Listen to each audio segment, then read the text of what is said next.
వందల కోట్ల రూపాయల నెల ట్యాక్సులు కడుతూ ప్రభుత్వానికి ఉన్న ఈ కార్మిక వర్గానికి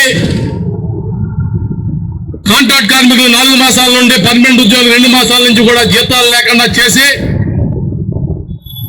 ప్రభుత్వం పైశాచిక ఆనందం పొందుతూ ఉంటే దాన్ని ప్రశ్నించలేని పరిస్థితుల్లో మనం ఉన్నామా? మనమేమి గ్రాంట్లు అడగడం లేదు, సబ్సిడీలు అడగడం లేదు. రాత్రి లక్షల కోట్ల రూపాయలు కొట్టేసి, వేల కోట్ల రూపాయలు కొట్టేసి బ్యాంకులకు ఎగ్గొట్టి ఆదానీలు అంబానీలు పెద్ద పెద్ద వాళ్ళు అవుతుంటే వాళ్ళకి ఆసరా ఇస్తా ఉంది ఈ ప్రభుత్వం. పని చేసిన దానికి కూలి కూడా ఇవ్వకుండా మనల్ని ఇబ్బంది పెడతా ఉంది. ఈ సమంజసమా అని చెప్పేసి ప్రశ్నిస్తా ఉన్నాం. అట్లాగే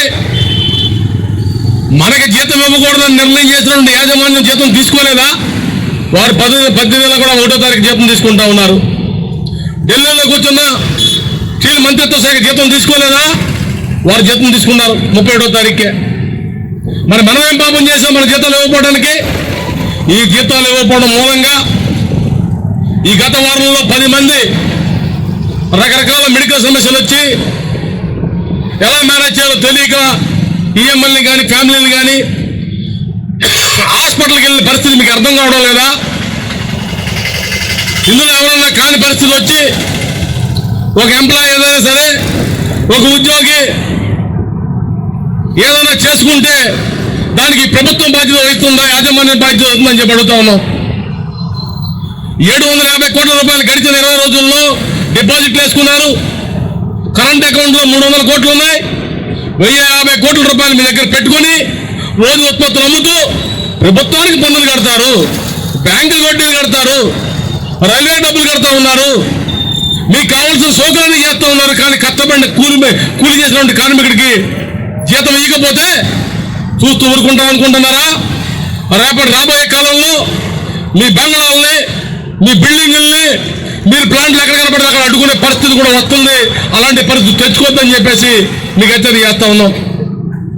రెండో పక్క నిన్న రాష్ట్ర అసెంబ్లీలో ప్రోగ్రెసివ్ డెమోక్రటిక్ ఫ్రంట్ తరఫున ఎమ్మెల్సీలు ఉన్న ఐ వెంకటేశ్వర గారు, డాక్టర్ లక్ష్మణరావు గారు, వైసీపీ నుంచి వరద కళ్యాణి గారు, పవన్ కళ్యాణ్ గారు, అచ్చెన్నాయుడు గారు, బొత్స సత్యనారాయణ గారు, అట్లాగే అనేక మంది సభ్యులు నిన్న స్టీల్ ప్లాంట్ పై చర్చలు చేయడం జరిగింది. స్టీల్ ప్లాంట్ ప్రైవేటీకరణ లేదని కొద్దిమంది, ఇండస్ట్రీస్ మంత్రి టీజీ వెంకటేష్ గారు మాట్లాడుతూ కేంద్ర ఉక్కు శాఖ మంత్రి విశాఖపట్నం పోయి విశాఖపట్నం స్టీల్ ప్లాంట్లోనే ప్రైవేటీకరణ లేదు ప్రకటించిన తర్వాత ఇంకేం చర్చ అని చెప్పేసి అడుగుతూ ఉన్నారు. అయ్యా వెంకటేష్ గారు, మేము కోరేది ప్రైవేటీకరణ లేదని చెప్పి మంత్రి గారు 4 మాసాలు అయింది. మంత్రి గారు వచ్చిపోయిన తర్వాత ఇన్సెంటివ్లు పోయినాయి, జీతాలు ఇవ్వడం లేదు, కాంట్రాక్ట్ కార్మికులు 700 మంది రోడ్డు మీద పెట్టినారు, బ్యాంకులో డిపాజిట్లు వేసుకుంటా ఉన్నారు. 45 రోజుల్లో ప్రకటన చేస్తారు మంత్రి గారు చెప్పినారు. 4 మాసాలైంది ప్రకటన లేదు. కాబట్టి నిన్న పార్లమెంట్ అసెంబ్లీలో చర్చ చేసిన అందరు నాయకులు కూడా సిఐడి తరఫున అభినందనలు తెలియజేస్తూనే ఈ నాయకులంతా కలిసి రేపు 29వ తారీఖున విశాఖపట్నంలో పెట్టే ప్రధాని గారి సభలో ఒక పక్క పవన్ కళ్యాణ్ గారు, ఒక పక్క ముఖ్యమంత్రి చంద్రబాబు నాయుడు గారు ఖచ్చితంగా ఉంటారు. వారి సమక్షంలో ప్రైవేటీకరణ వెనక తీసుకుంటున్నాం, దీన్ని శైలిలో కలుపుతామని చెప్పేసి ఒక ప్రకటన చేస్తే ఆంధ్ర రాష్ట్ర ప్రజలంతా కూడా మీకు రుణపడి ఉంటారు, మీకు ధన్యవాదాలు తెలియజేస్తారని చెప్పేసి వారి ముందుగా తెలియజేస్తా ఉన్నాం. మేము కోరేది స్టీల్ ప్లాంట్ పూర్తిస్థాయి ఉత్పత్తి తీయమని మాత్రమే. స్టీల్ ప్లాంట్ పూర్తిస్థాయి ఉత్పత్తి తీయడం ద్వారా ఎంతో మంది యువకులకు ఉద్యోగ అవకాశాలు వస్తాయి. పూర్తిస్థాయి ఉత్పత్తి తీయడం ద్వారా ఈ ప్రభుత్వానికి ఏటా 5,000 కోట్ల రూపాయల పన్నులు కట్టడానికి అవకాశం ఉంటుంది.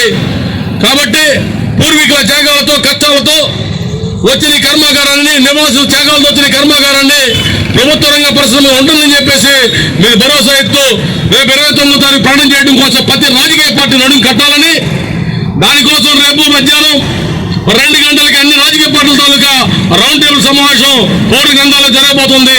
అక్కడి నుంచి కూడా అన్ని రాజకీయ పార్టీలు కూడా డిమాండ్ చేయబోతామని, ఆంధ్రలో ఉన్న ఏకైక పెద్ద పరిశ్రమ, భారీ పరిశ్రమ, దీన్ని అభివృద్ధి చేయండి.